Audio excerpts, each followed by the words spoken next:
that everybody on the webinar knows where I live and that I'm completely insane, we can You have completely doxed yourself, Ian. yeah. Yeah, if you head to the Golden Triangle and look around, you'll find the white guy there, the one. Well, this is it, you know. I mean, maybe I'm up to other things. Who knows? Mm. So, well, I think everybody on the call already knows that I'm a little bit crazy, but they're not here for me. They're mostly here for Robot James and a whole bunch of Scott stuff.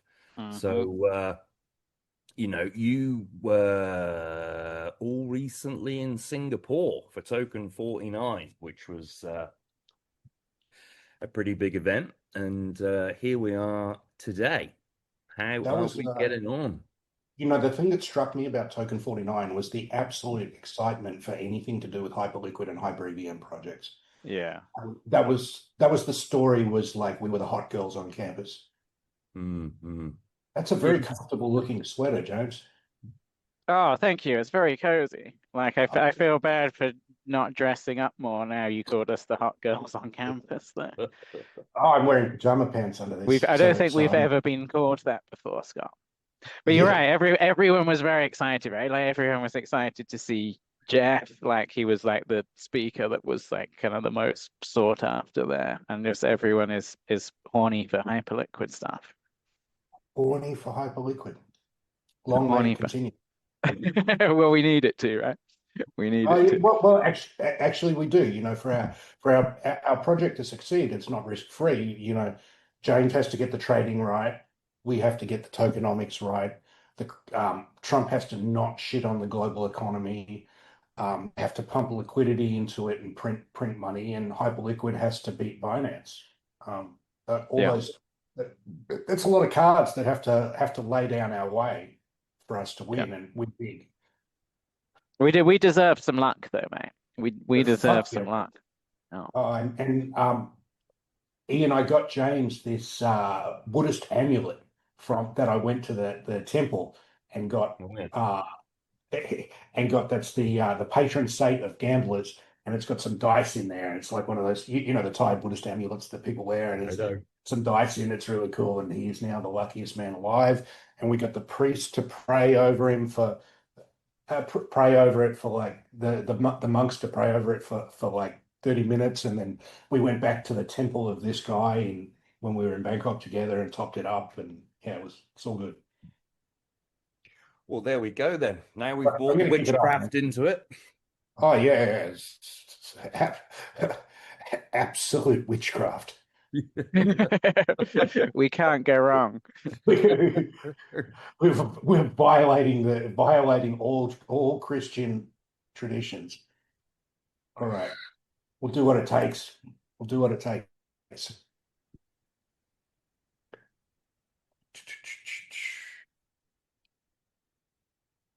Exactly 1 week ago, the biggest crypto crash in history happened. So what you guys really want to know today is what's changed, if anything. Should we turn bearish? Should we hold the line? And I'd like to make an alternative case for you today. That this ferocious crash, it wiped out the gamblers and the degenerates, and it left only the really diamond hand investors left. And that paradoxically, this flush clears the way for a mighty rally.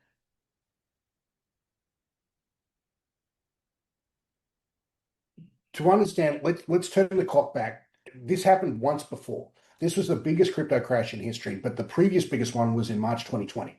And Bitcoin, you can see here, dropped 62% in 1 day. It was really bad. And it dropped like way, way down. It looked like Bitcoin could be over. It wasn't like last week. And the market that day was actually saved by this guy Kobe, who hosted a big crypto podcast, and he just put this massive buy wall order in the market. He bought something like 5,000 Bitcoin himself, and he posted, "My buy wall will hold the greatest armies at bay," and that's a classic piece of crypto law. But the interesting part is what happened afterwards. So you can see when we zoom out a bit, what happened is that after the big flush, everyone who was going to sell they held through a 62% drop. They're not going to sell out just because it rose 20% or 30% or just because they got their money back.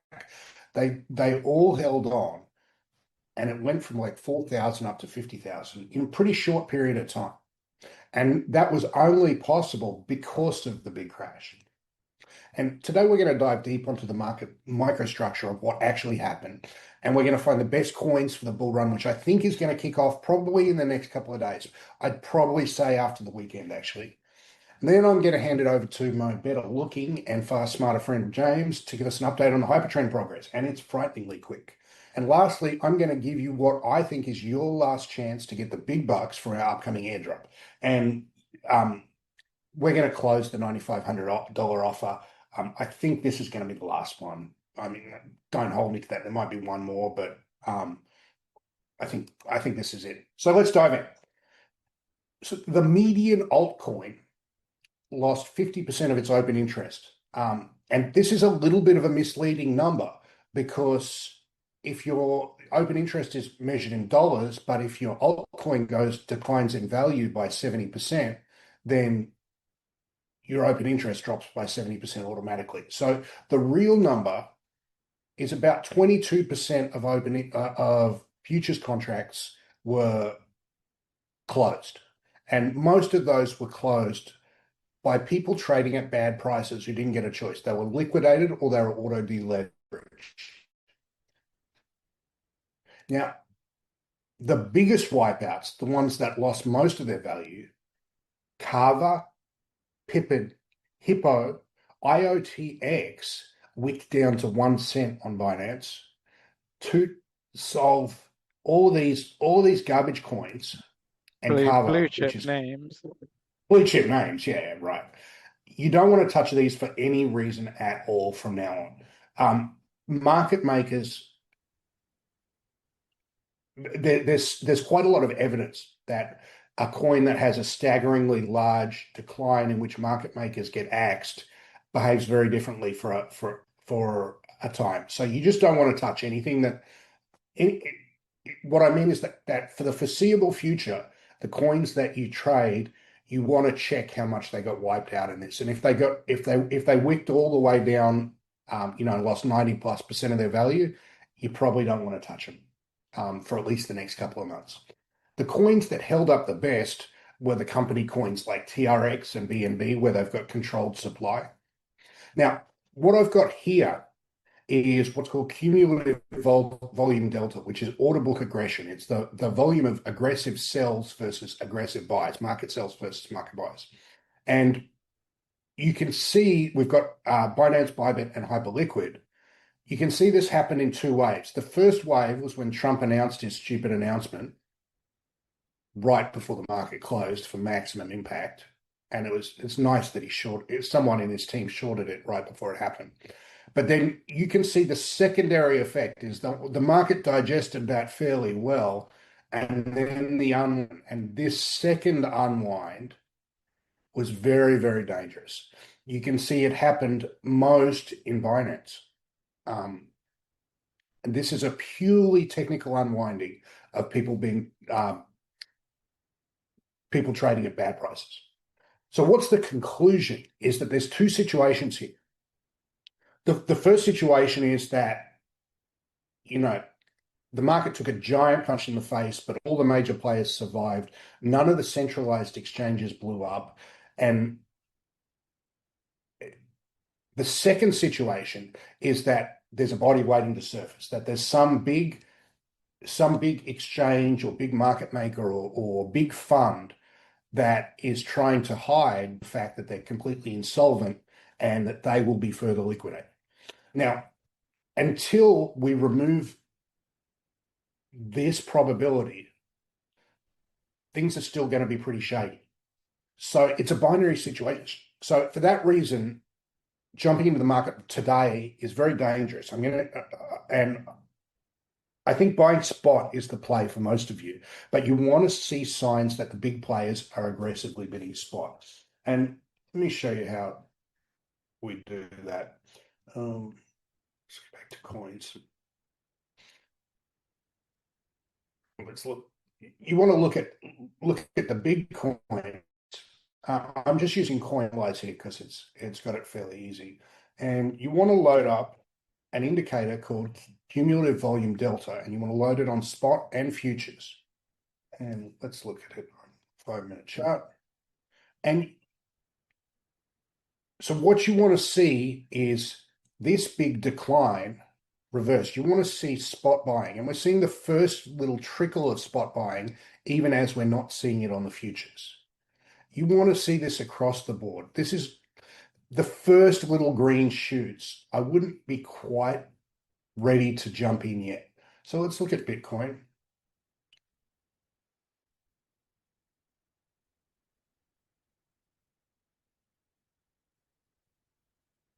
And you can see that Bitcoin is still going down on futures and down on spot. Not quite ready to jump back in yet. And people are probably a bit uncertain because it's, the weekend is coming up, and last weekend was kind of shit.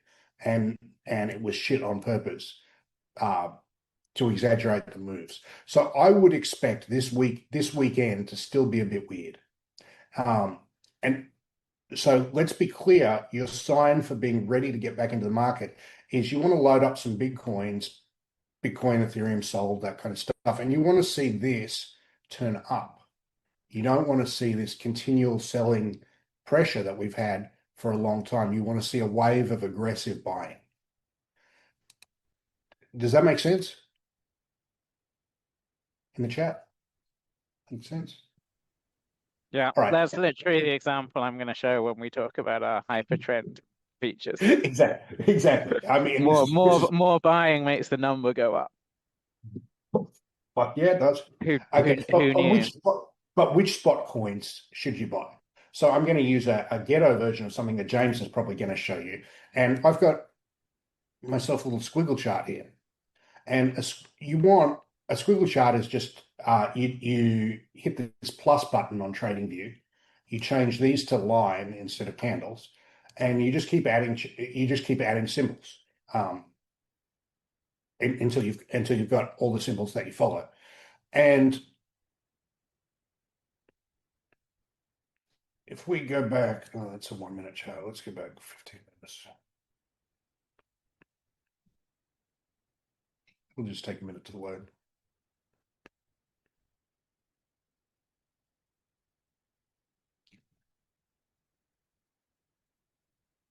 So we're going to zoom this in, and you can see the big drop. Everything dropped.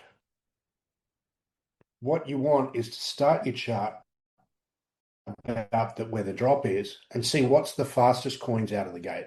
And the fastest coins out of the gate are Tau. Looks really, really, it looks a standout coin to me. And the intuitive temptation is you want to buy the things you want to buy the things that still have a long way to catch up, but that's not right. You want to buy the things that are racing out of the gate. And yeah, this would look a little bit different vol adjusted, but I think Tau is a standout coin for that. Now I'm going to hand it over to James because he's much smarter than me and he's got much more interesting things to say. I don't know either of those things are true, but I have some different things to say, Scott. Ian, can I share my screen? I think I can, Yeah. right? I'll just do it and then There we go. Sweet. Cool. All right. So I'm going to give you an update on my job, which is making sure that the actual vault makes money. So my job is to make sure that we are doing things that are sensible, that are doing things that are likely to make money. And I'm overseeing our researchers and our developers in essentially creating the system that trades for you. If you had my job, it would be completely rational of you to be terrified. Trading's really hard. Like even though at times it looks very easy, like at times, everything is racing up, everyone is making money doing the dumbest thing imaginable, and it seems like it's very easy to make money. But like making money and keeping money are different things. Making money sustainably in any kind of market environment is a different thing to aping every single piece of shit when everything is moving up. So my job is to look at what we know about markets, what we know about things that have worked in the past, and give ourselves the highest chance of making money. So the highest chance of making money if the market doesn't look the way we expected, the highest chance of making money if things change, if Trump says something stupid, if new entrants come into the market. So effectively, what we kind of need to start with is a bit of humility, right? We need to go and we need to look at what has worked in the past, what has worked in the past for a long time, what is relatively sort of robust and easy for us to monetize, even if things change, even if things go wrong, even if the market sort of changes underneath us. Because the one constant that we know about is everything is changing underneath us. The market is a competitive environment. People are smarter than us. And we need to do things that are very, very likely to make money. So that is my anxiety, right? My anxiety is, what if everything changes? What are we going to do? What if things go wrong? How are we going to make money? And any sensible approach to this should be built on top of shit that's worked everywhere, stuff that we're really confident about. So there's a variety of fairly non-exciting trades or edges in the market that have worked for decades in nearly every single asset class that exists. And that's things like trend following. There's things like momentum. It's things like carry, which is buying things that yield and pay us money. And we have sort of crypto native versions of these kind of simple trades, which is like putting money into liquidity pools and things like that. So at the sort of, we can picture what we're trying to do in order to make money as some kind of pyramid that gets smaller as we go up and harder as we go up. And what we want to do is we want to like have a big bottom here, right? We want to massively overweight the stuff that is likely to make money even if things change, likely to make money even if we're a bit shit, right? So we want forgiving stuff that has like a long track record of making money. Then on top of that, we can afford to try and be a bit smarter, right? Because if we just traded this stuff, you know, Finrev is this stuff, right? Finrev is the bottom of this pyramid here, and you kind of know what the experience of trading that is, right? It can go nowhere for a long time. It can shoot up. It can go nowhere for like a year or something. It can shoot up. But we have in HyperTrend the advantage of one, only trading on one pool of capital, and two, world-class execution that can take advantage of short-term prices. So that digging into that advantage of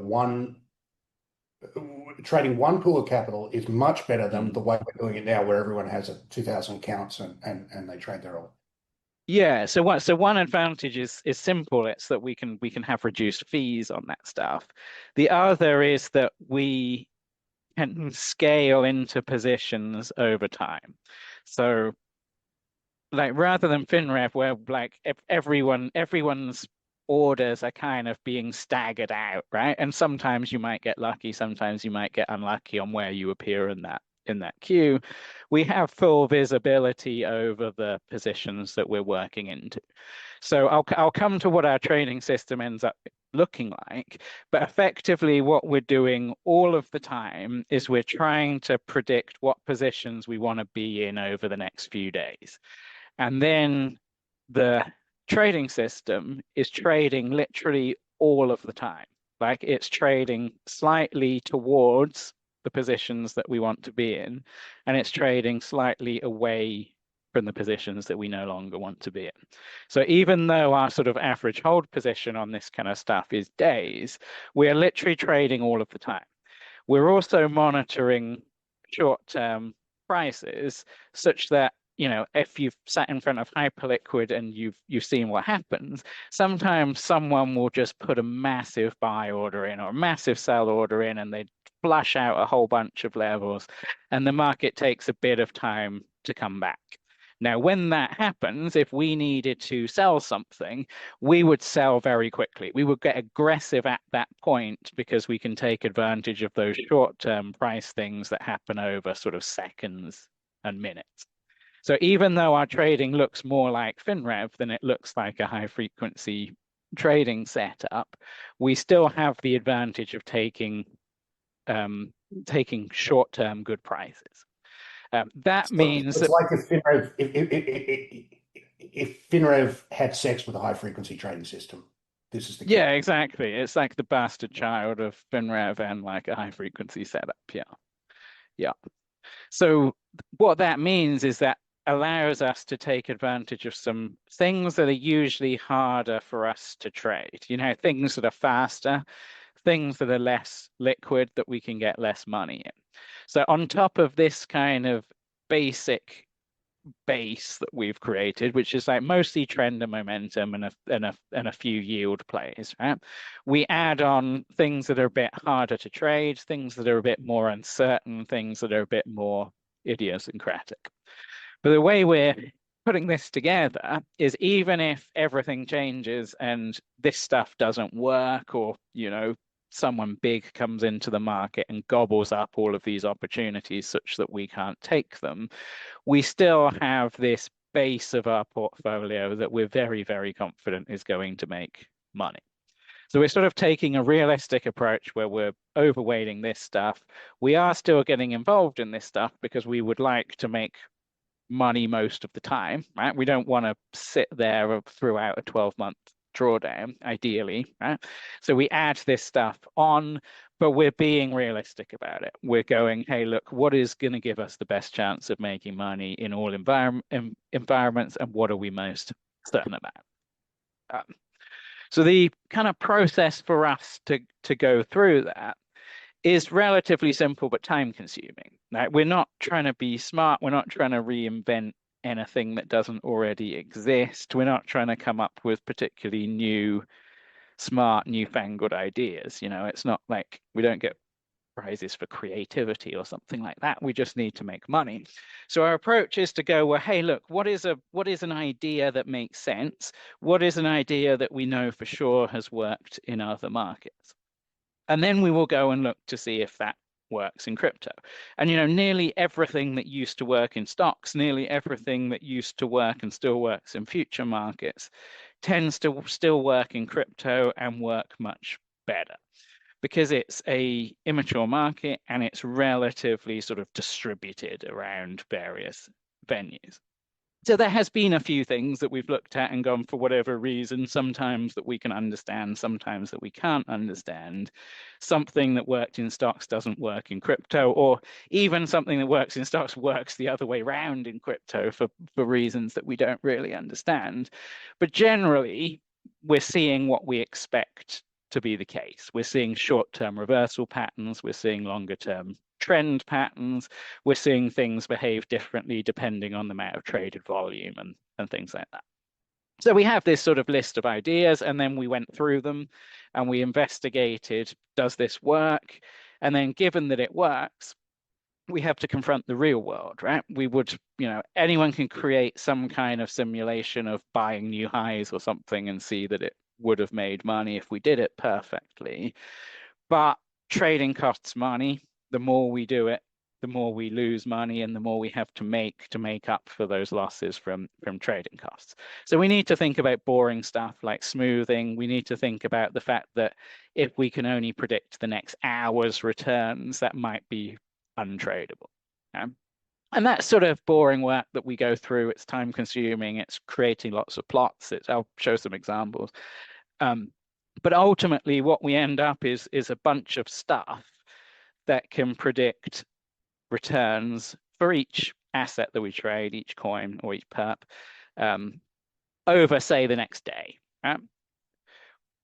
Then our job then is sort of not really very sophisticated, right? We take all of those things that slightly explain returns over the next day, and then we just kind of jam them together in order to get some kind of prediction of where we expect each coin to move, And then our job is to just make sure that we're more long the stuff that we want, that we think will go up, and we're more short the stuff that we think will go down.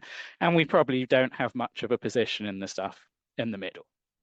And our job apart from that is just to make sure we're not taking too much risk. You know, are we too big in anything? Are we too big in certain kinds of things? So the actual kind of process is time consuming, but it's relatively simple. It's easy to understand. We are basically shamelessly copying ideas from everywhere. There is absolutely nothing really unique in the portfolio, but when we sort of jam a whole load of good ideas together, we end up with an approach that's quite likely to make money. So I did not talk to Scott before this about what he was going to talk about, but my example I was going to show you was pretty much exactly the thing that he was talking about, which is that if you need to trade right now, you have to pay someone who is willing to wait in order to trade. So if I want to sell my coins, I'm going to have to do it at the bid, right? I'm going to have to do it from someone who is sat there waiting to buy, which means I'm going to receive a lower price for selling my coin. If I want to buy, I'm going to have to buy from someone who is sat there willing to sell, right? Which means that I am going to have to pay a higher price for the coin than I would do otherwise.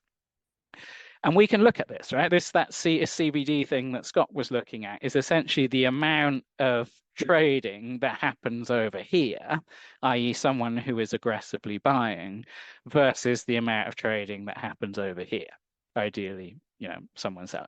And this is sort of works exactly the way that you would think it does, which is that an increasing amount of people aggressively buying looks a lot like a trend effect. An increasing amount of people aggressively buying tends to kind of continue, and it makes the price go up. So very simply, more buying just makes the number go up. And you can see here, this is part of our work that we've done where we go, hey, look, this is an idea that makes sense. This is an idea that works in other markets. We know that this is sensible. We know it works pretty much everywhere that we've looked. So we go and we say, hey, look, how can we quantify that? And that's quite simple, right? We just look at the amount of buy volume that's going on over the total amount of volume traded. And then we look at increases in that, right? We look at, hey, look, is there more aggressive buying happening now than was before? And we can kind of sort that thing, like we get a number for every asset and we can sort it along this x-axis over here. And we can plot the next day returns against it.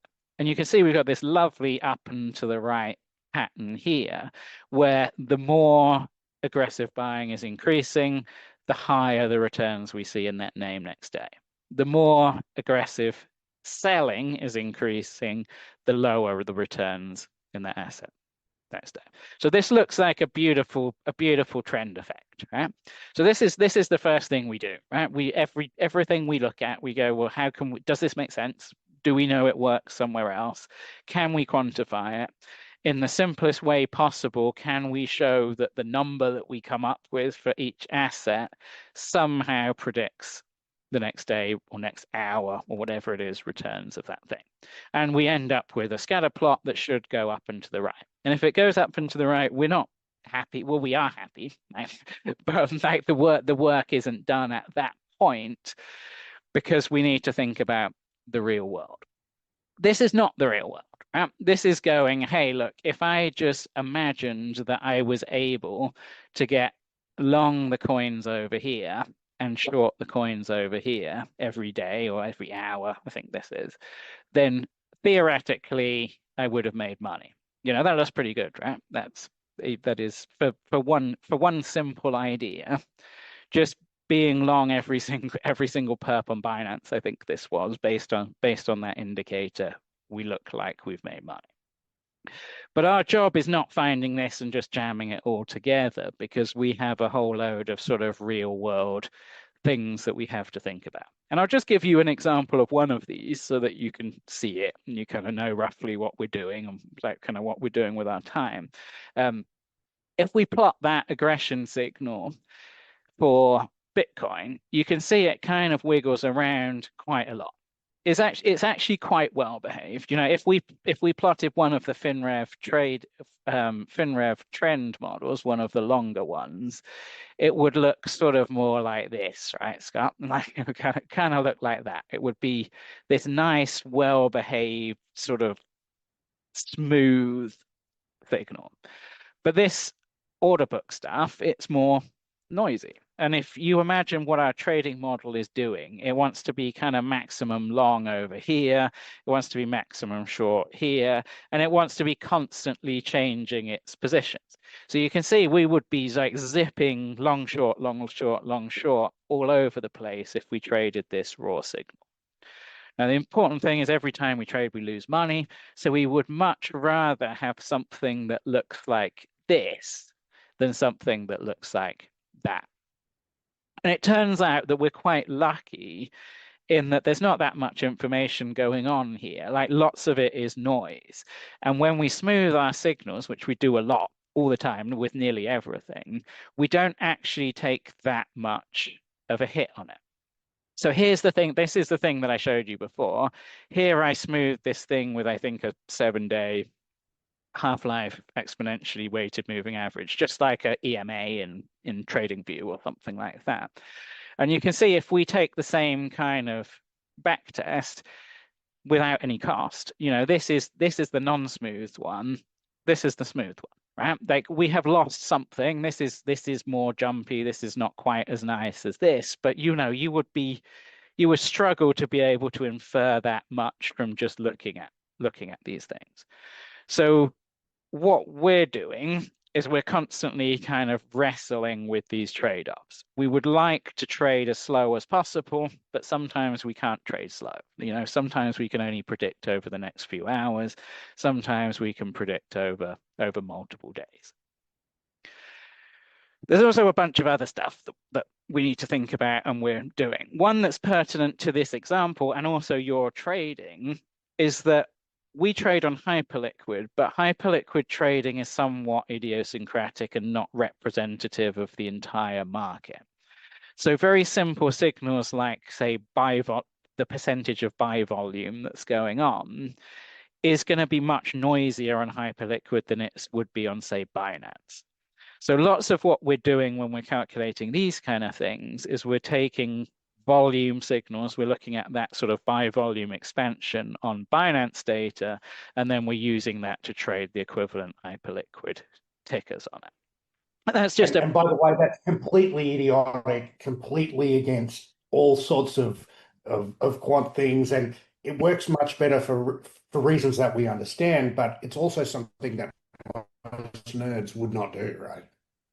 Yeah, probably not, right? And it does, you know, it does make sense, right? Like if we're these things are sort of blunt, stupid, like these are not smart ideas, right? These are kind of blunt, stupid quant ideas.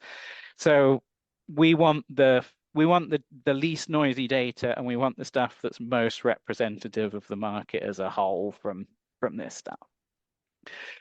Other stuff, you know, what we're doing day to day, what we have been doing, you know, is we know what we're trading, right? We know that we've got a whole load of stuff that predicts returns. We know what it is. We stole it off other traders. There's nothing new under the sun going on here. But we're in an iterative process where we're trying to work out the trade-offs of how we deliver the best returns at the minimum trading cost, you know, and at an acceptable level of volatility and risk. So all things being equal, we prefer signals that are slow over signals that are fast.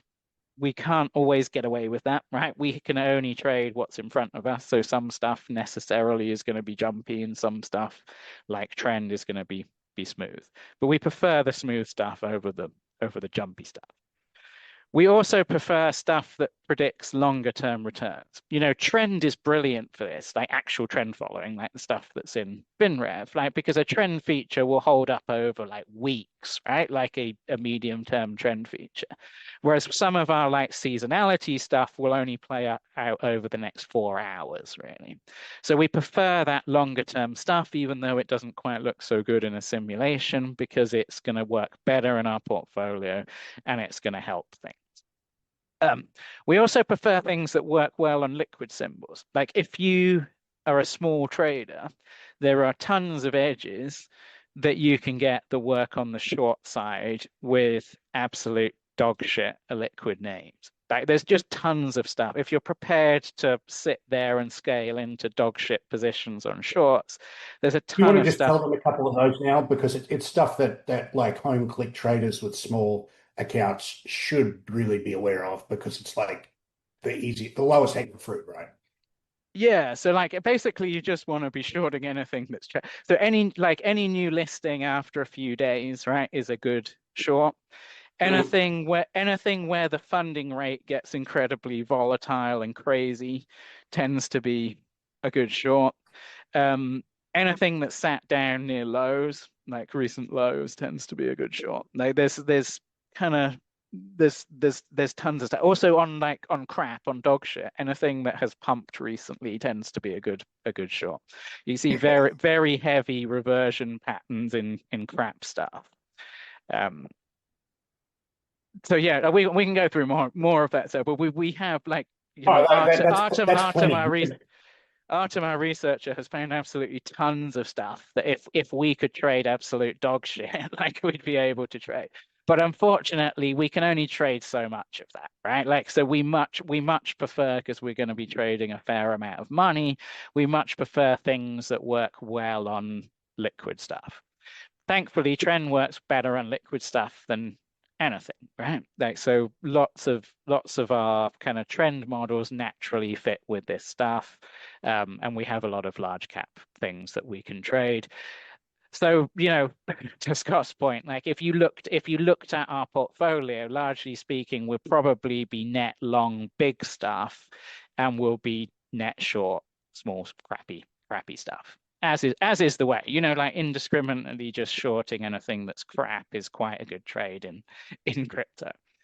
The final thing, like we just want stuff that's different. Like ideally, we want stuff that's different to other signals. This is somewhat hypocritical because nearly all our signals are either momentum or they're reversion or they're trend, right? So nearly all of our signals, including the aggression one that I looked at in this example, basically look like trend. They look like continuation. But we've got some other stuff. We have some funding rate plays. We have some seasonality plays. We have some stuff I can't talk about that I stole off my friends that is sort of different to trade and reversion, but kind of constructed from it.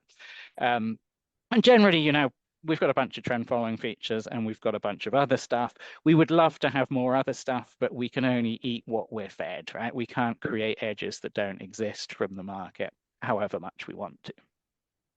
So largely speaking, we end up with all these things, we jam them together, we make sure we're not taking too much risk, and we do simulations like this. So this is a simulation of our core models. So this is basically trend, momentum, seasonality. So basically the bottom of the pyramid traded on hyperliquid perps.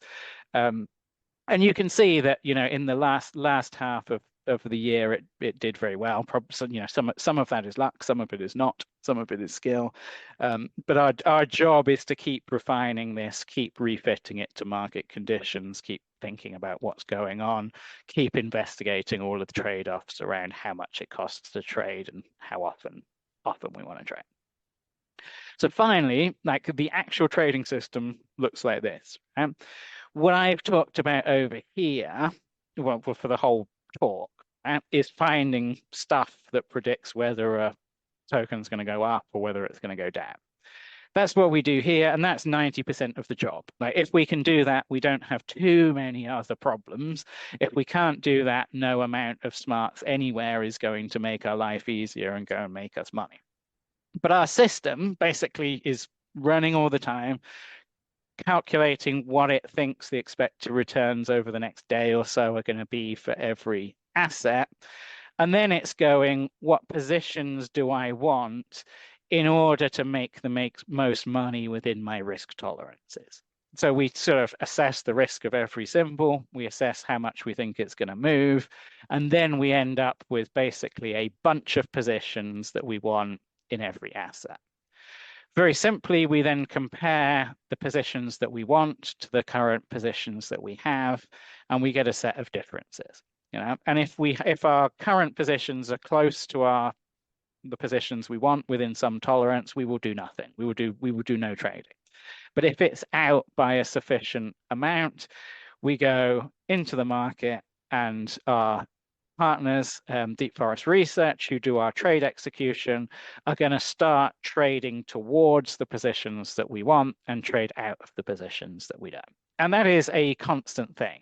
So my job here is this big loop here, but our actual trading is going to happen constantly all the time. We're just going to be trading constantly and in tiny amounts into positions and out of positions. And those positions are going to be changing underneath us. So it's kind of a dynamic thing, but the thing's going to be just trading all the time, such that our positions that we have are as close as possible to the positions that we want. So it's just a big loop. It's very simple. I've taken you through effectively everything that we're doing. That is the whole trading model. It is conceptually simple, but there's a lot of moving parts, and it involves being quite careful about each of the bits. Was that helpful? Was that a helpful insight into the chaos? That was the best vulgarization of incredibly, like, this is so complicated. This took me like 5 years to even understand. Yeah.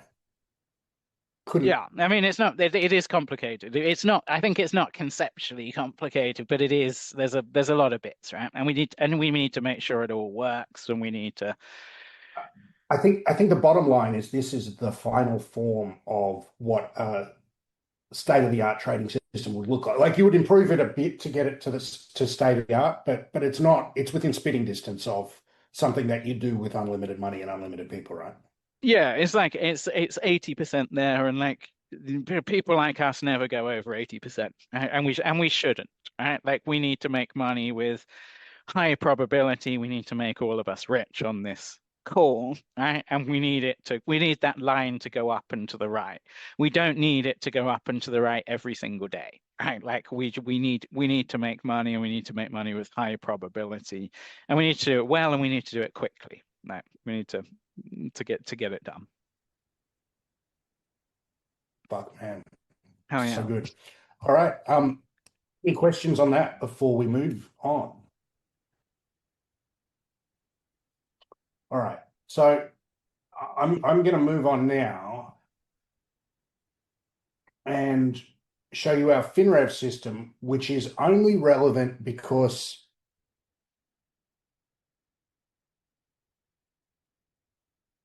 our Finrev system is only relevant because it's the only way to get eligible for the big $9,500 airdrop of the Trend token. Now, our Trend token takes 20% of the income that this trading system generates for everyone. So we're gonna put $500 million or so into this trading system, and it's gonna get 20% of the income that it generates is going to go to the holders of Trend token. And because this has been a community bootstrapped affair, we're going to airdrop 40% of our business, 40% of the Trend token to you guys on this call. With no catches, no hitches, no nothing. You guys are free to sell it on day one if you want. You're free to hold it if you think that we're going to make money over time. You're free to sell out your Trend coin allocation and dump it in the fund or into Bitcoin, or you can do whatever the hell you want. But because we would be nowhere without our community, we're gonna, for once, do the right thing and give the money back to the community. So what I'm going to do is the way to get a $9,500 airdrop by supporting the community by buying Finrev, which is how we built this amazing thing. Finrev is not nearly as good as what James has just shown you, but it's pretty good. And we're going to go through today how it went in the recent crash, where most altcoins lost 70-80% of their value. The median altcoin lost 69% of its value, and we made money. So anyway, so what I'm about to show you is fully automated. It's a set once and forget. It's generated 4,815% to date. It pays out the highest passive income out of any asset you'll ever own. But let me introduce myself first, give you a few reasons why you want to listen to me. If you're new here, I'm Scott Phillips. I'm a gorilla taking human form. I've been trading from 20 years, and I started off in TradFi trend following, and I moved into crypto in 2019. I've done a little bit before that. I trained under billionaire traders like Ed Secoda, Van Tharp. I made 3 million in 2 trades in some lesser known markets last year. Well, that was pretty lucky. But I'm good at finding niche but profitable trades. Here's some of these brag wall trades that guys like to keep putting up. We found Cocky New when it was like a few 100,000 and Retardio and a bunch of other bullshit coins. I'm good at picking these early coins, right? Anyway, I bought Bitcoin when it was $4 and I accumulated 1,000 Bitcoins at a buy price of $4.21. And it spiked all the way up to $33 and fell back to 23 and I sold out for an average price of $22. I kept just 9 out of the 1,000 Bitcoins, which is a horrifying, horrifying story to tell in public. But in the last bull run, I turned 40K into 470K, and more recently, I turned 5K into $1.3 million on these calls with a for fun side account, just doing degenerate gambling. And as you can see, I lift all of the heavy things. There's some more brag wall stuff. So this opportunity isn't one of those you've got to be an experienced trader or you've got to have a lot of wealth saved up to take advantage of. There's no barriers to entry. The pie is large enough that everyone watching this right now can get their share and then some. Because this one of the main strategies here is to gun for a massive airdrop, there's very little risk involved. So low risk is low risk. Like an airdrop is an inherently low risk strategy. Now, to be fully transparent, one of the reasons I'm excited about this new token and its airdrop is because we're building. It's what you just saw James developing, and I've seen everything that's backing it up. I spent all day talking to the nerds in our group chat, and they are just flying. I can tell you no one's ever done anything like what we're doing. It's a brand new idea. It's revolutionary. Everyone loves it. And we're copying the playbook from the most exciting airdrops of all time, which is Hype. Hyperliquid, they airdrop billions to users. And so we're just stealing their idea. Like we stole the trading ideas, like we steal everything because we're not smart enough to come up with our own ideas, really.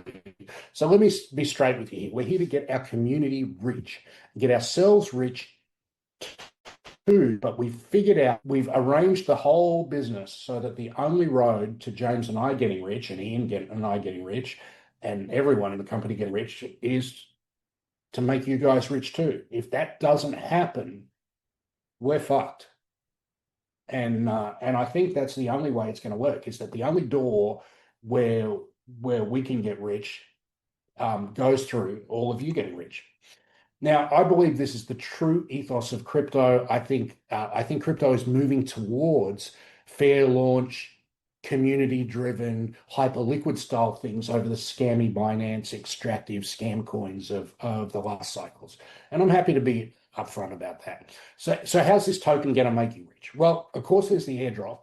It's free money. We're giving away 40% of supply. The launch valuation is 100 million. We're giving away $40 million in tokens to you guys. But that's just the start. So what happens afterwards that's actually going to make you rich? You'll get the highest yielding passive income out of any asset. And I think it's good for, James, what do you reckon? 50% yields, I think would be middle of the range expectation.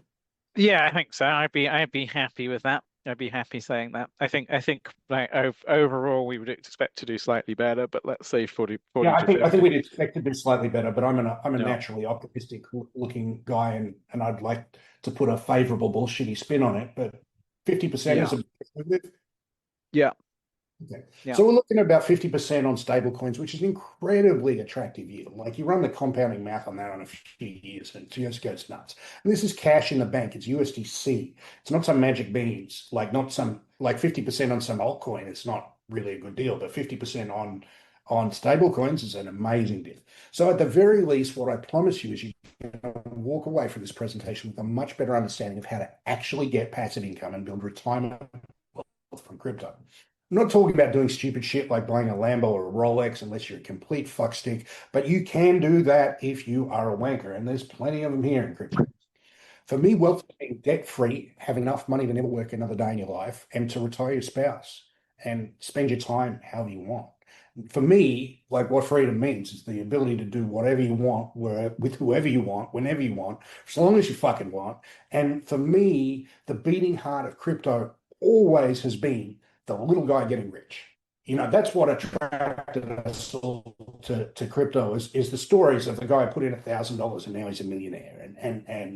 And the little guy finally getting a shot. To me, that's what crypto is always about. Whenever you see that start to happen in crypto, just as an aside, whenever you see little people start to get rich off something, that's always a good sign to stay in that little pocket of crypto, whether it's meme coins, whether it's hyperliquid. Whenever you see that happening, you know that people are going to be attracted to that like flies on shit. So let's begin by answering this question. So how do people actually make millions in crypto markets?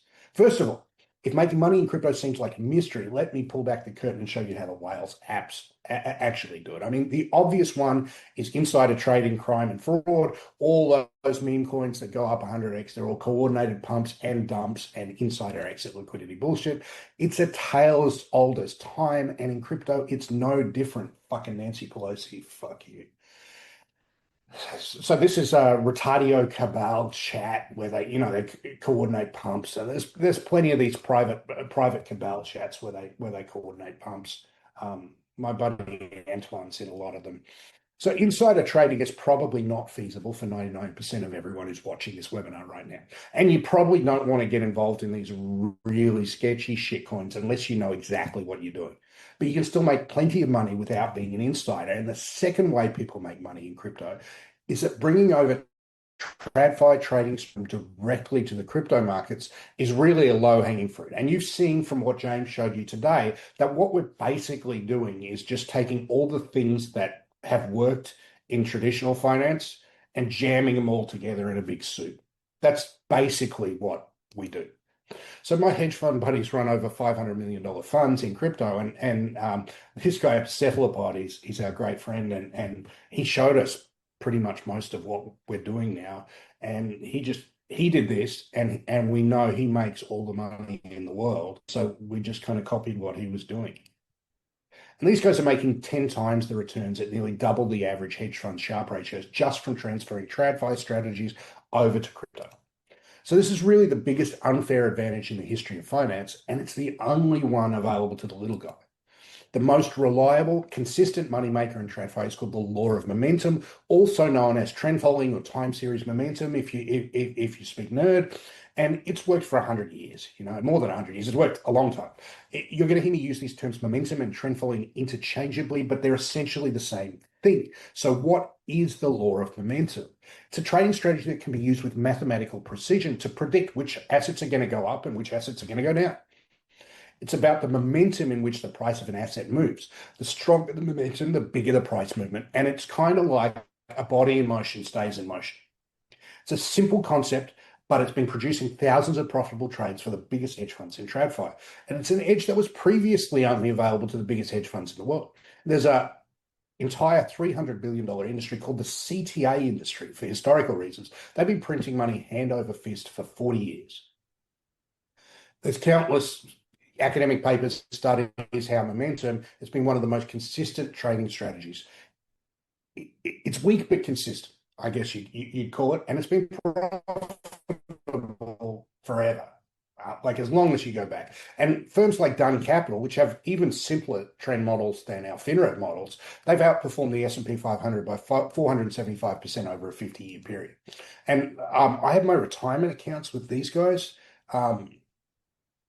They've outperformed the S&P 500 by 600% over a 20-year period. I mean, these guys' returns in my self-managed superannuation fund are just out of control.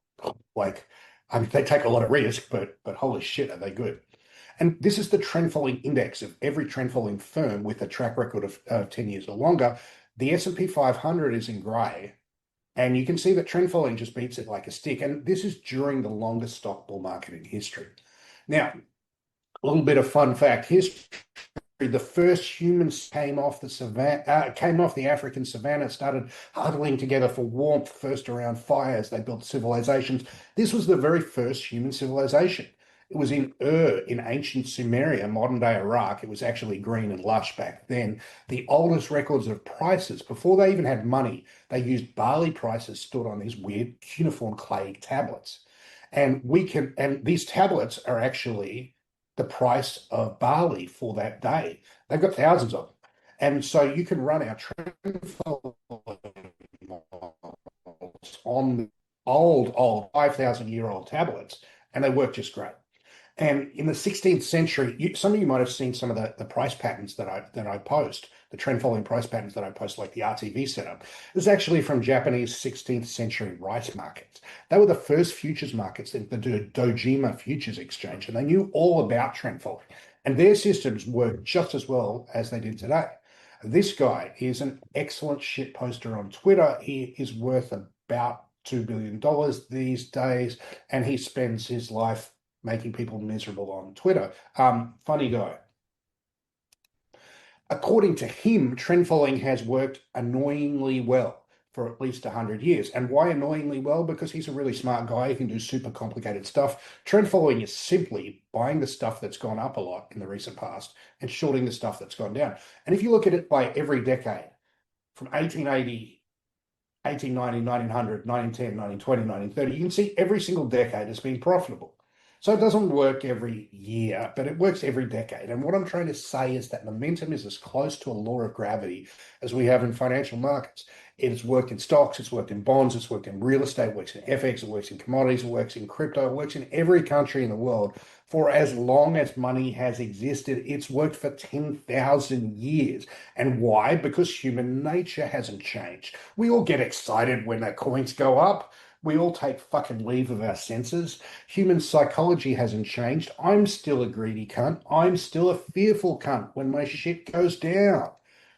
Now we've taken these same Wall Street momentum algorithms, we've applied them to crypto, and as powerful as it was in TradFi, in crypto, the law of momentum puts your returns on steroids.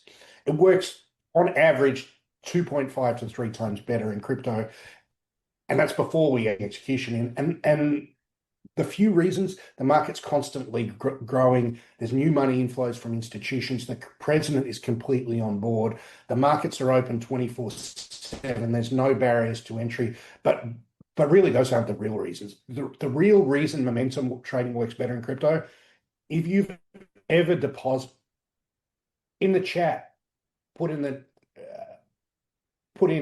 how much of a ball ache it was to get your money into crypto in the chat. And now in the chat, put in how much of a ball ache it is to get your money out of crypto. And most people, crypto is a one-way hole. It's like my butthole, right? It's a one-way. For 99% of people, they put money into crypto and they think I'm invested in crypto, and they never, ever, ever pull it out. And so this amount of capital sloshing around in a closed system just washes together like the waves in a wave pool, creating these momentum effects, which are highly predictable and much better than DeFi. And so when we began applying momentum trades to the crypto markets, we generated a 4,815% cumulative return. And you can see it had this annoyingly, sideways, then jump, then sideways kind of thing. But it works really well. This is equivalent to doubling, or if you want to run the right leverage, tripling your portfolio with compounding every year. This would have turned a $10,000 starting investment into $481,500 today. The good news is momentum's been profitable for the last 137 years. So you just need to let compounding do the work. Compounding is the thing that saved me. I'm not that good a trader when you compare me to James. But I've managed to make a lot of wealth, like enough that I don't have to work anymore, by compounding, starting with a small stack. And if you start off with 10 grand and you're compounding 100% a year, by year 5 you're at 3,000. But that's not the full story. Like you can see, just around a few more bends in the road, you're going to be up to some really big fucking number, like over 8 figures. And we can't have that if 8 figures is enough to retire on discussion, because that's when bull markets end. So, but if you're impatient like me, you don't need to wait 7 years to become a millionaire. We can this process up significantly. And I've already done this before with some absolutely degenerate gambling, turning 5K into 1.3 million in 12 months. And I paid for the house, which has been built down the road doing that degenerate gambling. So here's what we did to cut the time to generational wealth down in half. So I took all my trading experience and I got my best trader buddies on board, like James. He never talks about it, but he's ex BlackRock quant. He's worked for all these big investment banks like Nomura and Societe Generale, and he's not an arrogant big talking guy. But you can tell when you listen to him that he's an actual his higher degrees are in astrophysics. He's an astrophysicist, which is actually surprisingly common in the quant world. Yeah, I can't remember I don't any know of it. why. I can't remember any of it at all. What the fuck possessed you I just want to be a rocket scientist? What was the thinking there? It was mostly because I was good at it and I was lazy. So I knew it's something I could get good grades on without much effort, and I knew it was something I could get like a banking job with afterwards. Isn't it like the brutal, honest answer? So you went But it into it with massive forethought, knowing that banks recruited from astrophysics. so I knew that wouldn't limit my career options, right? So I mostly did that. So we built our own algorithmic trading system. You've heard us talk about it today. That it executes momentum trades in the crypto markets. The algorithmic trading system is called Finrev. It's generated insane returns for me. The people in my community have used it the last 6 years. It's generated 4,815% since inception, but that's a really deceptive number because it's total returns and not compounding. But it's much better than you could do. Now, the quick vibe check, raise your hand in the chat if you think you'd be richer today if you'd invest in Bitcoin since 2019. Well, surprising to me too, because Bitcoin's a beast, but Finrev has consistently beaten the returns of Bitcoin with less drawdowns and less crashes, which means it goes sideways a lot. So Finrev goes sideways, whereas Bitcoin goes down and then up. That's basically the difference. If you've been using Finrev since the early days, you'd be richer today than if you'd invested in Bitcoin or if you'd invested in Nvidia. So what is Finrev? It's an automated trading system that trades using momentum algorithms, but applied to the crypto markets. Based on the trading parameters we've given Finrev, it turns the blockchain 24/7 looking for the strongest momentum trades. So for example, this is a snapshot from some time ago. The market was going up, so it was long the coins that have been going up the most and short the coins that have been going down the most. I might just show you what we're short and long today. That's probably an interesting thing to do. It's probably a nice thing to do. One sec.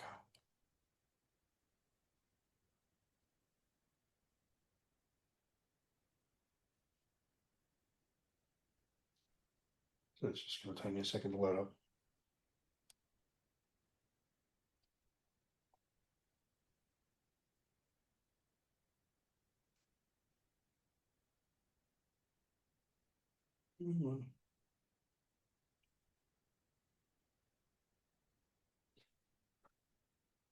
That appears to be taking a while to load. I'll let it load and I'll circle back to it. So no, actually, I do want to see. I do want to see that.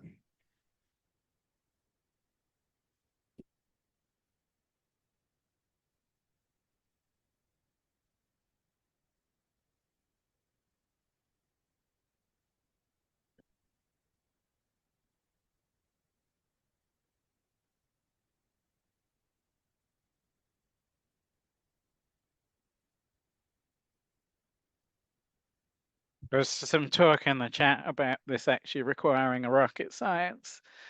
And Ian said, yeah, this is not counting candles.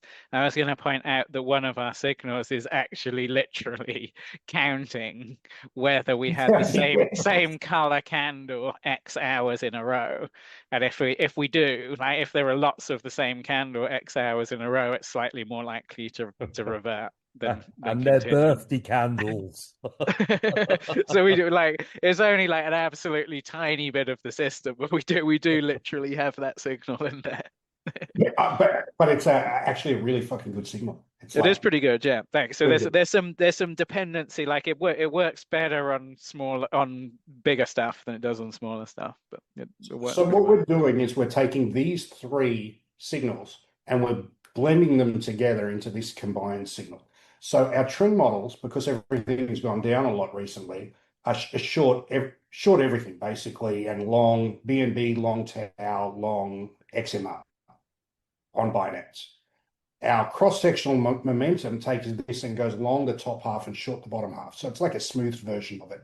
So it looks like this. Carry is based on funding rate.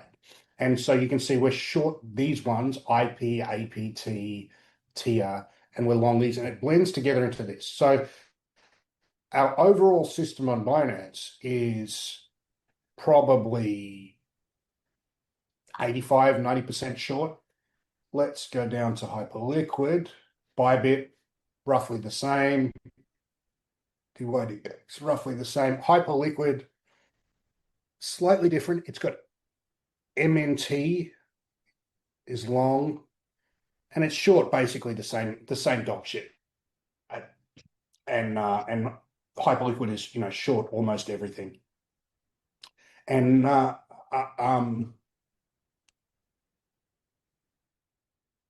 yeah, let's move on. So this all runs in the background while you get on with your life.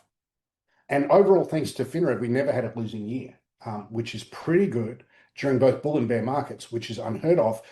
But I think the cool thing is performance invest.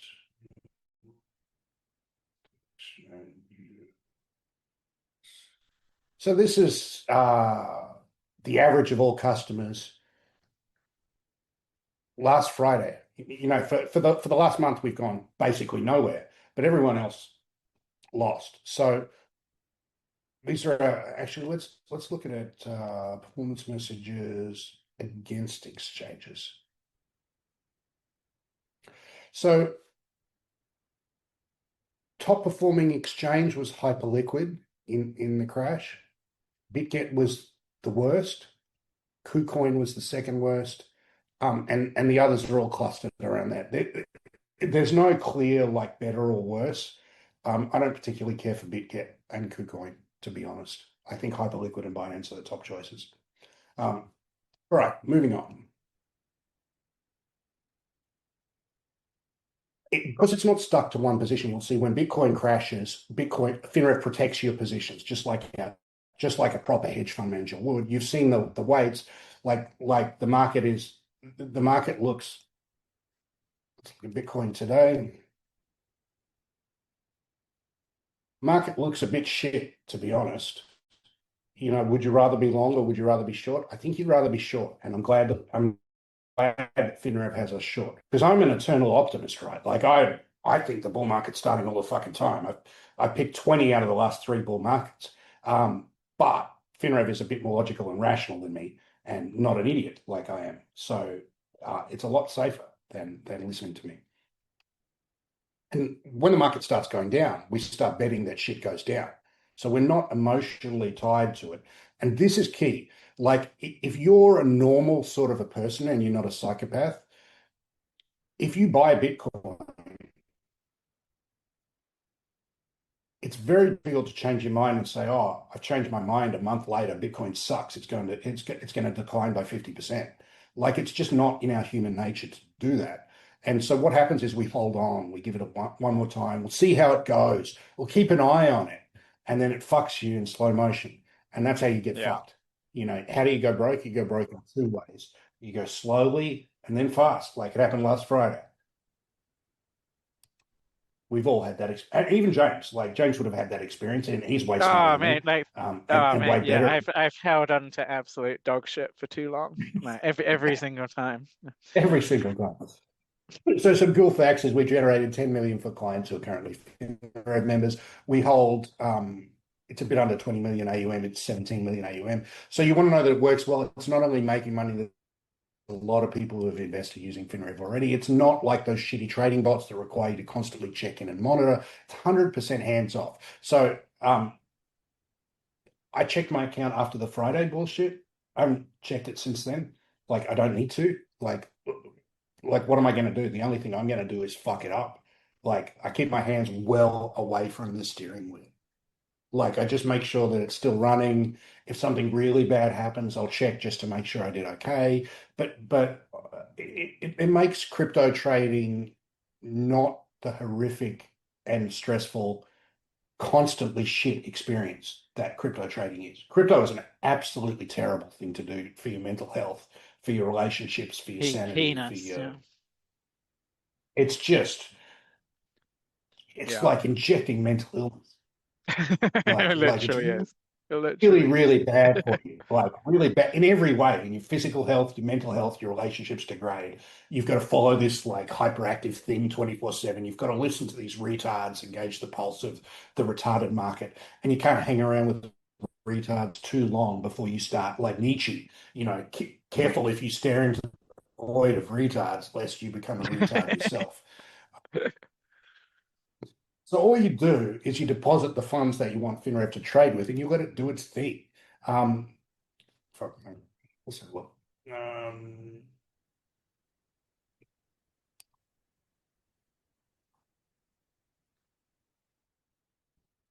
Let's look.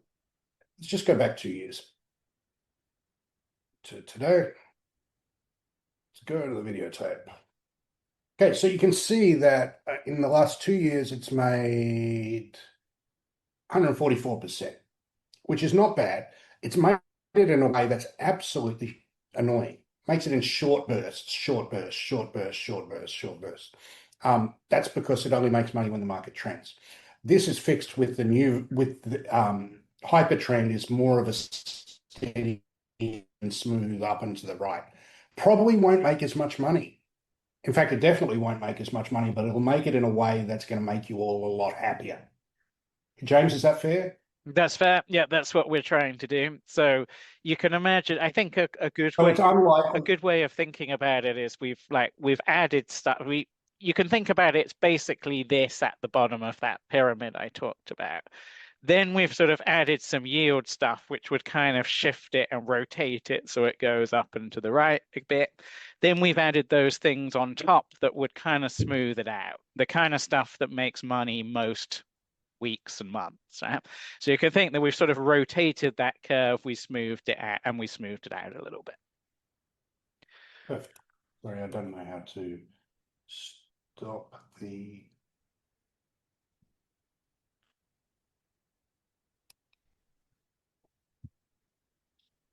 Yes. So the bottom line is that it's probably that Hypertrend probably won't make as much money, but you'll probably be happier because it makes money more days. It makes money more consistently. Um, and that's a trade-off that I think people are going to get down with. I know I would prefer it, personally. Yeah, I mean So it's hard sitting through drawdowns, right? Like you kind of feel stupid. Like you feel stupid, you feel uncertain. So we're trying to make something that makes money more of the time. and you feel like a loser trade abuser. Yeah. Am I doing? And in crypto, it's even worse because you're constantly bombarded with all this sensory shit of all these other. Everyone's getting hilariously rich, and why not? It's because Yeah, we're fucking. all these Always, people who are way stupider than you are getting really rich doing really stupid things. oh, Yeah. oh, Nothing worse. it's nothing worse. Yeah, it's a horrifically awful thing to do. So you should do it too. Um, to put it all in perspective, if you start with a $10,000 starting base, if you stick to Finrev's returns, we can spike those returns up or down with higher volatility targets. By the end of year 4, you've already amassed $1 million.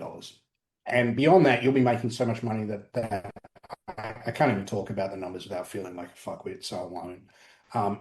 You can't get these kind of returns anywhere outside of crypto. You just can't. Crypto is a horrible, horrible, terrible thing to do, and it pays really well. It's embarrassing. when James and I tell our trader friends 686 prison about crypto, he's just constantly giving us shit for it. Like all of our trader friends think that He we're doing hates everything about it, right? Lots of them do. Like they all of them. figure like it's this sort of dangerously horrible, unsafe area that they would never touch with a barge pole. And Rob Carver, whose systems were the inspiration for our first systems, he's just constantly giving me shit about it. He's like, Yeah, and his systems he would just make like, more money if he just pointed it at a crypto market. yeah, but he won't. He won't. Yeah. He makes 15% a year, and we make 70% a year, and he thinks that we're getting a bad deal. It's nice. It's nice that other people have principles, isn't it? Yeah, yeah. No, I'm a whore. I'm a whore. And if you want to become a millionaire, I was dead broke, like fuck, dead broke in like 2017 or something. Like in 10 years, I've gotten rich, and I couldn't have done it without crypto. I just couldn't. Like new millionaires are minted every day. You want one of them. There's retards, the dumbest cunts in the world get rich off this stuff. It's fucking phenomenal. That's not a bug. That's a feature. In short, Finrev makes money for you on Gainsey got autopilot. rich doing this. Gainsey. Have you seen the fur on him? He lives not far from me now. He lives like Oh, does he? 5 minutes drive away.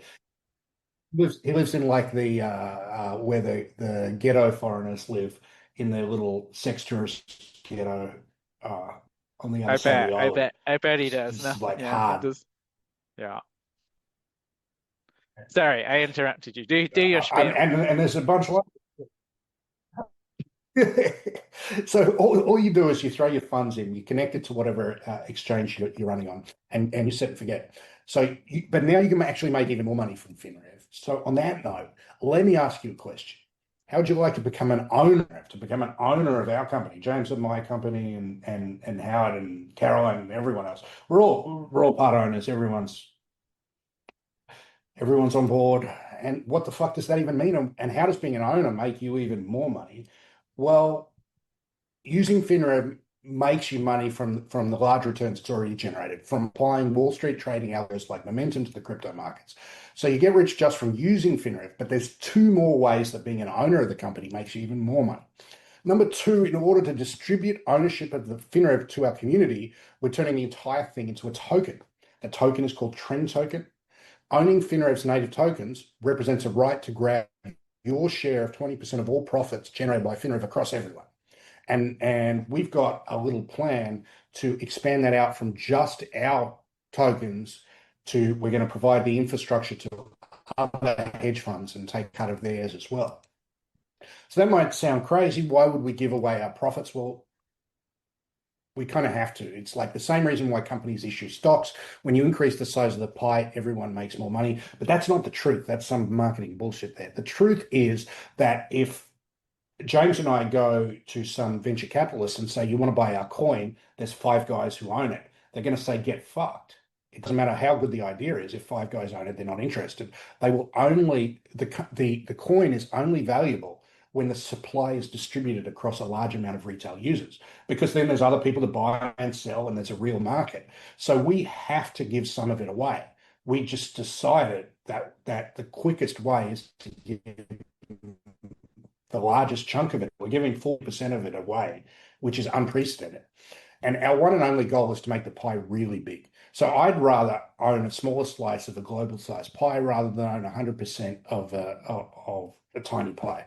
And it's the only way that it works, actually. So when we pay out 20% of profits to Finrev token owners, it's essentially acting like a dividend stock, except it pays out way more. I think we're going to be above 50% per year in USDC, and you won't find any fucking dividend stocks that are doing that. I'll tell you that for free. Just like stocks, you not only make money from the profits shared out to owners of the token, you also make money when the value of the token goes up.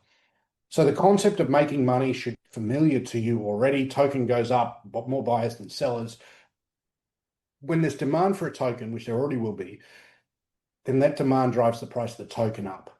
And we like coins that are going up. The best marketing you can do for a coin is to take all the users on a wealth creation journey. Exactly what Hyperliquid did. People love Hyperliquid. They don't love it because they're in love with the tech. They love it because it made them rich.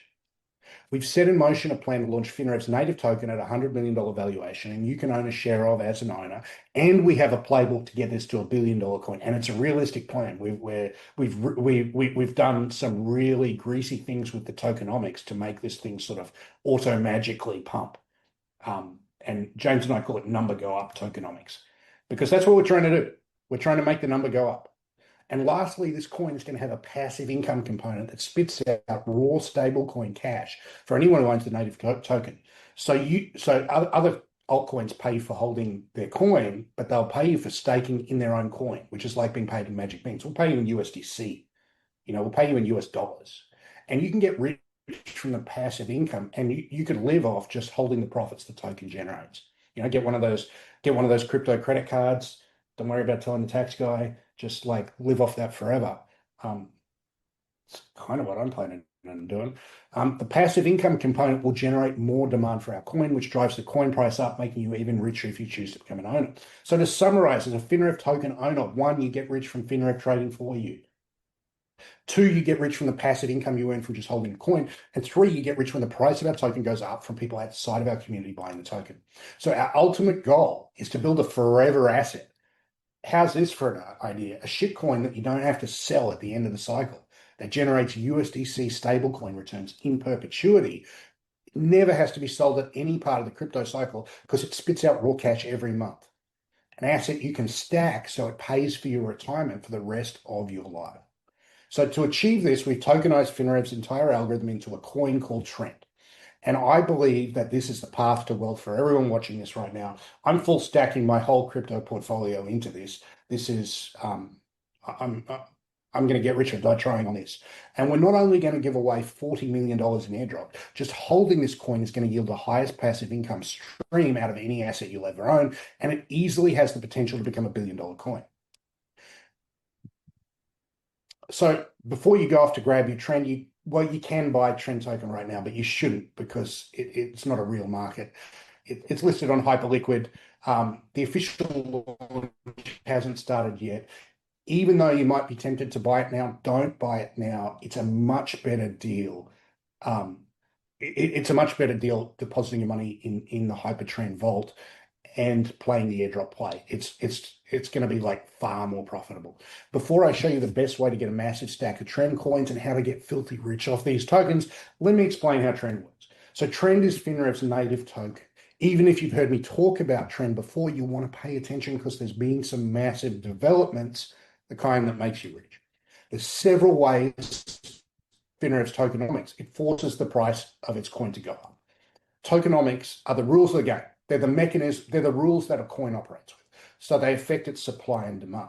So Finrev tokenomics, we engineered from the ground up to make the number go up by building in mechanisms that generate more demand for Trend. More demand for the token means the price of the coin goes up, and this is what you want as an owner. So let me show you some of the ways. So the number go up tokenomics mechanism 1 is the real world revenue generated by the protocol. So most crypto coins don't have any revenue at all. We get a shit ton of revenue. And that gets paid directly to the token holders, which creates demand for the native coin without just printing more magic beans and being inflationary. So if you want passive income paid in USDC, buy the Trend coin.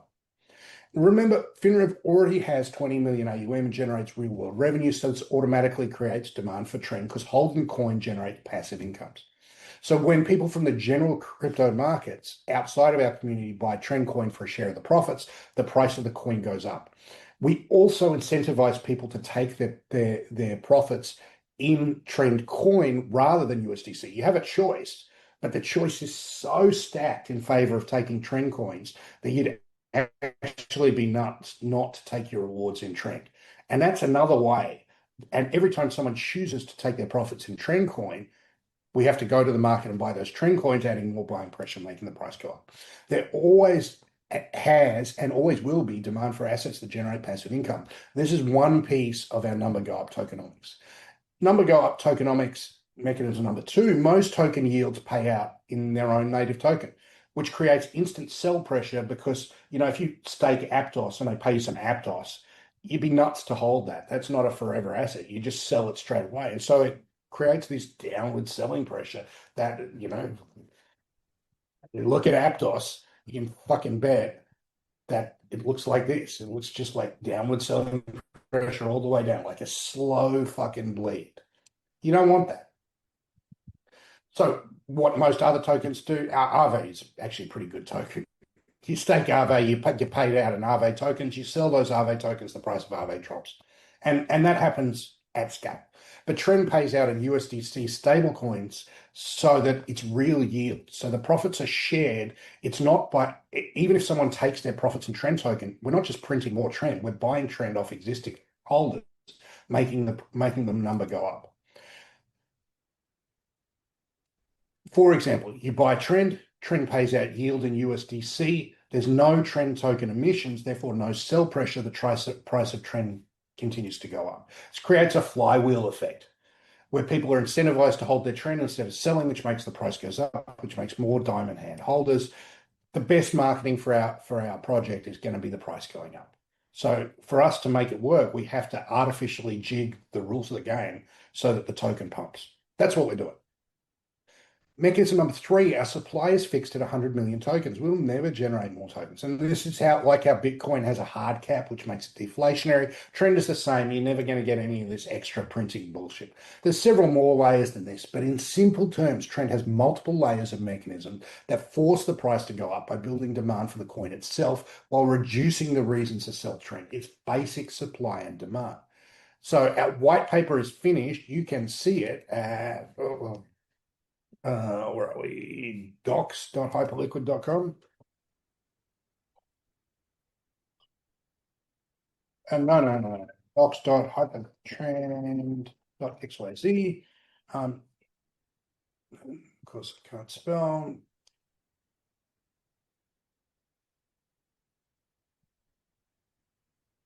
You can go through all of the detailed mechanisms there. So to summarize exactly how being an owner of Trend will make you rich, using Trend gets you the massive returns from Finrev. It's actually going to be better.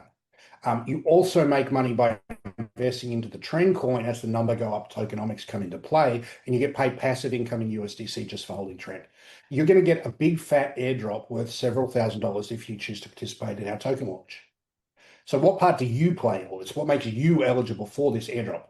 Well, here's how it works. So we're completely bootstrapped, never had an investor, beholden to no one, and there's no arsehole VCs involved ready to dump on you. And this is built by you guys. You paid for it all. So you're going to get it all back. So we're giving it back.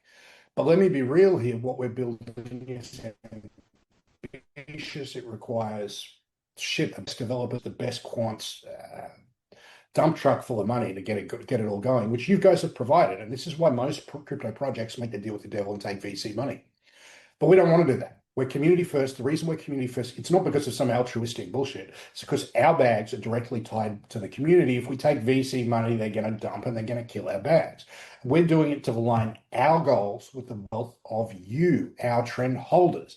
And I'm also not going to ask you to help me without making it worth your while. It has to be a phenomenal investment for you. It has to be a great trade. Everyone who invests in Finrev today gets a massive airdrop of Trend when we launch, and it's based on a point system. If you've gotten the Hype airdrop, you'll be familiar. We're using a similar system. Real users are distributed points for actions, and the main action is depositing funds into the HyperTrend vaults. To get points, you can't farm it. You can't click stuff and get points. You have to be a real user of the Trend vaults. Don't try and game the system because it won't work. This is how you can get the most amount of points for your airdrop. At TGE Token Generation event, we distribute the Trend airdrop across all of our real users. And this will be a massive amount. We're doing 2 seasons. We're airdropping in the first season 32% of supply. That means 1/3 of all the Trend tokens go to the community. And then we're doing a second season of 8%, which you'll also be part of. So you not only make money with Finrev by joining today, which is the trading system that's generated huge returns through bull and bear markets, you also get points which turn into airdrop tokens at TGE. If you choose to hold your Trend tokens, not only do you get paid USDC stablecoins for being an owner, as people outside of our community buy trend token, it means your trend token price goes up. It makes you even richer. So to compare this with a simple metaphor, owning trend is like owning real estate portfolio that doubles in size every year. So 5,000 in passive income becomes 10,000 in passive income in year two, and so on and so on. All the while the value of the portfolio is going up, and you decide when you want to sell it all and fuck off. So since I started trading professionally 20 years ago, fuck, I hope it hasn't been that long. I think it, yeah, it's 20 years next year. I always wish there was just a simple set and forget asset I could hold, something that would just spit out US dollars for me every month. I don't like trading anymore. I've done it for 20 years. It's horrific. I wish I could stop thinking about money and live my life and hang out with my dog and my cats and my wife and my kid and just do stuff. Um, and this is something that every single one of our 40 plus employees at my company want. That's why we're building it. We're all invested in it. We all use it. Ian uses it. James uses it. If it's a forever asset that pays stablecoin yield for life is something that you'd like too. If you'd like crypto to finally grant you the early retirement wealth you've been chasing, and if a forever asset that pays stablecoin yields for life is something you'd like to, if you'd like crypto to finally grant you the early retirement wealth you've been chasing, well, this is fucking it, isn't it? This is your opportunity. You know, bacon and eggs, guys. Fucking chickens involved. The pig's committed. Commit for this. My goal for you is the ability to do whatever you want, wherever you want, with whoever you want, for as long as you want. And for me, money is just a tool to buy time and freedom. Compounding does the real work, and Trend and Finrev is the vehicle. This is the one, guys. We're going all in.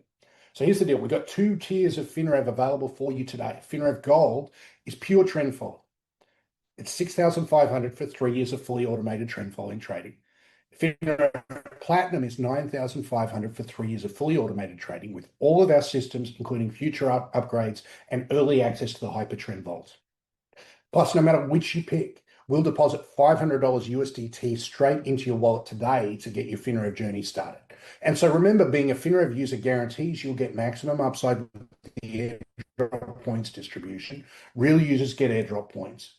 So Finrev Gold, 6,500 for 3 years of fully automated algorithmic trading with Finrev. You get VIP onboarding with one of our expert crypto trader coaches. You get comprehensive statistics and monitoring. You can delay starting or pause at any time. Like, let's say you want to invest in some shitcoin, you think it's going to pump, you can jump into it and then jump out.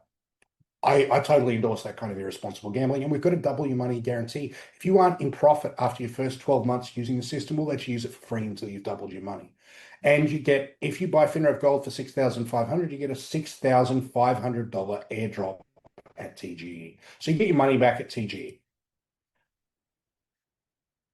Finrev Platinum, the best thing we have to sell, is 9,500 for 3 years. It's everything from gold, plus it's grandfathered into new systems and all the stuff that James showed you today, like all of the stuff that we can't do without high frequency trading execution for no extra charge. You can delay starting or pause at any time. We've got both trend following, cross-sectional carry, aggression, lead lag, mean reversion, everything. We've got the same W money guarantee. If you aren't in profit after your first 12 months, we'll let you use it for free until you've doubled your money. So this is probably the last time that we're going to offer the airdrop with this deal. So the airdrop is a big deal. You get a $9,500 airdrop for buying it for $9,500. Plus you get extra airdrop points for actually switching your money over to it. So it'll be much more than 9,500. And the trend coin is going to pump like a motherfucker. So I suggest you go to finrev.trade and book a call. Finrev Platinum is designed to generate higher returns than gold. It uses more than just trend following. You know, but we saw how it blends the three different algorithms together. What else can I tell you? Okay, Finrev Platinum has another advantage. So you get 3 accounts instead of 1 account. So you can run one at degenerate leverage is what most people do. And you can run it so that it'll 20x in a year if it has a good run. And we have people who've 20x accounts. So you can tailor each account to run different levels of risk and return. So you can have one safe account and you can have two separate accounts. You can set up a second account for your children so you can grow it like a college fund, or you could have what pretty much everyone does, have a third account set at insanely high volatility. So you can have Finrev trading like a meme coin. And while I don't recommend it, I absolutely fucking do it. It's so bad. Like James, you should see what this shit looks like on my account at 90 volt, and it I runs know, at 100 volts. I would be absolutely mortified. Oh, Like, it's completely innumerate. I remember yelling at Timon when he first started to do it. I was like, I'm gonna fire you, motherfucker. Like you can't be working trading systems if you want to trade at 100 volt. Like this is like in denial of all maths. And then he 20x'd his account doing it, and I was like, oh fuck, he made it work. motherfucker. Yeah, this is He made it work. yeah, Timon put $200 in an account, and it did nothing for ages. And then, Finrev hits a hot streak, and it just goes nuts. He turned it into 20,000 in the end. It's to 20,000 now. Of course, he's going to suffer like huge drawdowns at some point. But if you want to simulate the meme coin trading experience, but fully automated, like this is how you do it. On security, Finrev can never withdraw your funds. It connects to your crypto exchange of choice through a secure API code. My employees don't have it. It's stored in this like super encrypted thing with hardware keys and all kinds of bullshit that I'll get wrong if I explain. But it means that I can't and my employees can't get, or no one else can get access to your funds. Only you have access.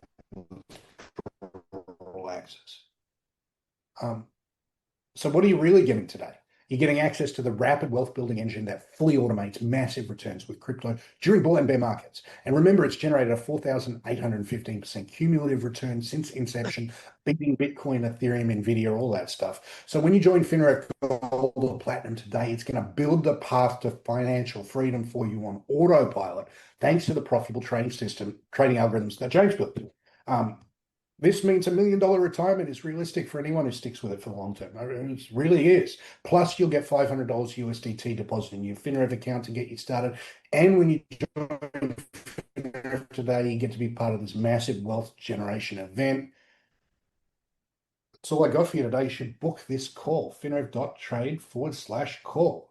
Ian, I'm going to hand it back over to you since I've gone way over time. Sorry, I do go on and on. All right. Let me wrap up a few of the general FAQs then. So Finrev is the way that you can get access to the new vault. In the future, we will probably sell the trend coin as the way that you get access to the new vault. Somebody was asking about the purpose of the trend coin. If you've currently got Finrev, when the new vault is ready to open, you will always receive emails from us and documentation about how you move from Finrev to the new vault. Now, we've been encouraging everybody to get onto Hyperliquid, which will mean that when the vault opens, it's really, really simple to move from Finrev to the new vault because you're already on Hyperliquid. When you do move from Finrev to the new vault, your Finrev will cease to exist. You give that up. You move all of your funds and you put it into the new vault. If you want to buy Finrev today so that you're in and you've qualified for the airdrop, but you don't want to start your Finrev account or fund it just yet, well, that's fine also. That choice is up to you. You can wait for the new vault to open. You can still get with one of our onboarding coaches, though, that can help you get set up with a wallet and get you, onto Hyperliquid so that you're in position and ready to go. Being a trend token holder, i.e. the airdrop that you're going to get, you have the chance to stake it. And we will release all of the details in the final white paper. But effectively, you can stake it and say, Scott, give me trend. And he'll give you a fucking ridiculous amount of trend for that. Or you can say, give me USDC. Okay, that's the way that we do it. Now, whilst that is happening, we're going to be employing the number go up tokenomics, such as if you staking trend and we want to buy trend, we go and buy it at the open market. And as I say, at some point, we will no longer sell Finrev, and the only way to be able to get into the vault will be to buy trend. Now, we're also going to attract other companies and institutions to use our technology. And if we build different vaults that belong to other people, well, the trend coin also grabs some of that. Fucking gone down the wrong road there. What's the words I'm trying to say? It benefits. So the more that the vaults grow that use our technology, separate from our vault, you're going to benefit. Now, the real kicker is that the value of the trend coin does not determine the income that you get in, say, the USDC. So if we were to release the trend coin in a bear market and the trend coin doesn't go up, even though I'm damn sure it will, well, where your USDC is coming from, it's coming from the profits from the vault. So it's a real thing producing real money. So that means that you're bulletproofed, whether it's a bear market or a bull market, when you hold trend coin, because the value of that trend coin doesn't determine the amount that you'll receive of, say, the USDC. I think that's the main points that were covered. So if you currently are a Finrev member and you're not on Hyperliquid, well, that's something that you're going to want to get done, okay? You can do it yourself, or you can ask support to take you through it.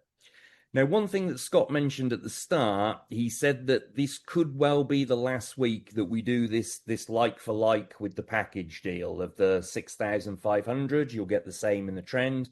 9,500. You'll get that in the trend. I think it is going to be the last one.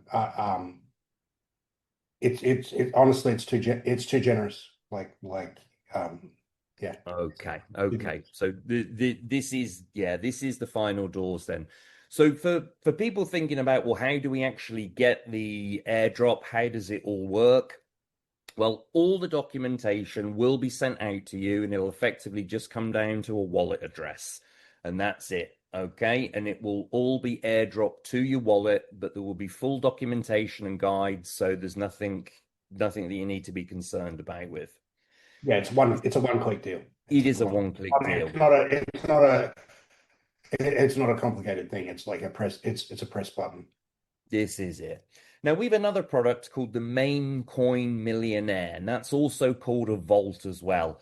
Just put that to the side of your head. That's nothing to do with Finrev. It's nothing to do with the new vault. If you've got funds in there and you're thinking to yourself, well, I'd like to maximize the new vault, then you can withdraw them and put them in. But that's got nothing to do with the airdrop or qualification for the airdrop. I think that's most of the stuff, just covering the language and what we've got to do. And yeah, this is the last chance. So yeah, wow. I mean, this offer's been running for a while, and I mean, also the airdrop has increased as well. Like Hyperliquid did the biggest one ever at 31%. Now we're at 40%. So, this is smashing it out the park with what's on offer here. So for the launch date, Scott, it's fair to say that we're aiming for Q4, and we're going as fast as we can, and we're going to get it done. Highly complicated. Oh yeah, but we got doing it. It inspires confidence. Okay. All right, guys, let's wrap it up. This is too long. Nice. Thanks, James. Thanks, Scott. Thanks, everybody. Thank you for having me. That was good. Nice to talk to everyone. Ta-da. See you soon.